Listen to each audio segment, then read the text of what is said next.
What's up, guys? Russ Anderson, Anderson Security Consulting, LLC, AndersonSecurityConsulting.com. On Facebook, Anderson Security Consulting. Instagram, same thing. Twitter, exec_protect. That's exec_protect. All the social media will be linked in the description below. So, but also, too, please hit like, subscribe, share the video. That helps get the message out, which I would greatly appreciate. If anything I have to say is of any value to you whatsoever, share it with others. Hit like. It's free. It doesn't cost you anything to hit like.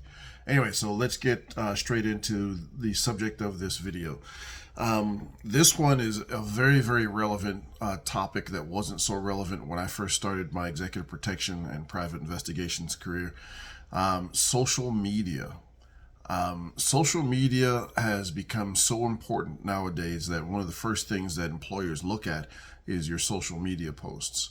And that, that goes for agencies or companies that are hiring or that might be hiring for executive protection specialists. So they're going to go through your LinkedIn, but it's not just your LinkedIn. I think a lot of people will make the mistake in thinking that LinkedIn is the only social media platform that gets examined.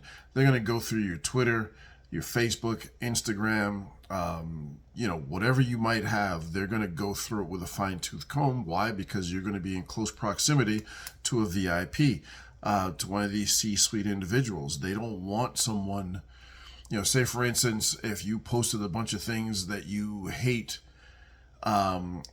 baby powder, right? And then, so the people of Johnson & Johnson isn't going to hire you to to be the protective specialist for one of their C-suite individuals. So social media usage for executive protection specialists, if anybody goes through mine, everything's going to be just pictures of me, maybe my son, different activities we might be engaged in, but I don't post things of a social, political, or religious nature. Again, those three things rear their ugly heads again. Stay away from those three subjects, even on your social media. Now, I can hear the statement now, hey, but Russ, I have freedom of speech. I can post whatever I want. They can't restrict my freedom of speech. You're 100% correct, but hear what I'm saying. You have a right to post and say whatever you want, but that does not eliminate the consequences of that. So, if you yell FIRE in a crowded movie theater and someone gets hurt, then they find out it was you who yelled that out and caused a stampede and a rush and people to get trampled, then you are going to have to suffer the consequences. On that same note, if I'm looking to hire people for a detail that I might be tasked with, and I need guys, and say for instance the guys that I normally, or gals, or people that I normally use to staff my details might be busy because they're good people. Good people stay busy, so I know they're not going to be just sitting around waiting for me to call.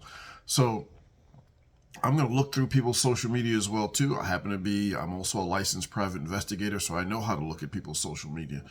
And if I see things that I find alarming, if I see things that might get me to think that you might have some sort of political axe to grind, whatever it may be, doesn't matter what side of the aisle you're on, one side or the other, I don't care. I want people that are going to be bland in nature when they're dealing with or around the client. I need to know that I'm doing my due diligence and that I'm making a good decision before I put you near one of my clients. Clients are precious. They're important. Some of these clients, even though I keep everything very professional, some of them, you work for people long enough, you start to actually care what happens to them. Now, they're not my friends. We're not barbecuing at each other's houses and things of that nature. I keep things on a professional level. This is my lane. This is their lane. Those two don't intersect, but they do run parallel to each other. But I make sure to keep things on that, the business-like end of things and not get personal. However, I'm not going to put you near that client or their family or their business or their employees if I think I can't trust you implicitly. And so I've walked away from details and said, look, you know what? At this time I cannot staff this particular detail, especially some of the short notice details. I just can't do it. I don't have the people for it, and I'm not going to just take a roll the dice on someone that I do not know. I'd rather walk away from business than put someone on a detail that shouldn't be there. And from the same token, I'm doing the client a disservice. But if you're not ready or if you're not suitable for that particular client, I'm also doing you a disservice.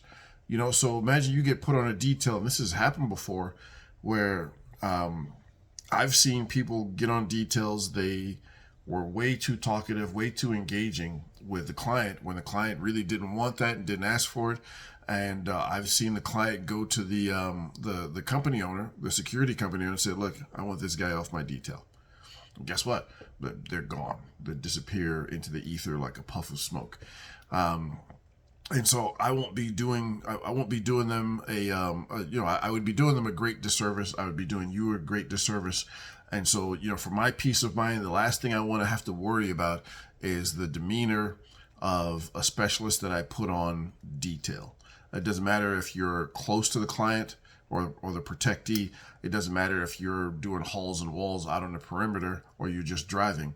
All these things are part of the vetting process. And if you don't pass the vetting process, then it's a strictly no-go. We can't go any further than that. So keep that in mind with your social media posts. Some of you, I know you want to express yourself, and look, I get it. I understand where you're coming from. However, in the corporate environment, it's just not going to fly, guys. So keep that in mind. Put that in your toolbox, and use that possibly to temper your judgment and be a guide with your activities on social media. I know guys that work regularly, they don't have social media at all. Like this guy doesn't have Facebook, Instagram, Twitter. He has nothing. Now, he does a lot of government work. He has a top secret security clearance, and so he is prohibited. Like, they're like, no, you don't get social media. Why? Because it's a potential means of compromise. And so just keep that in mind. Your social media posts, it's not just LinkedIn that people are looking at. They're looking at all your social media. And so, just keep that in mind, guys. Anyways, your boy Russ. Hit like, hit subscribe. I'm out.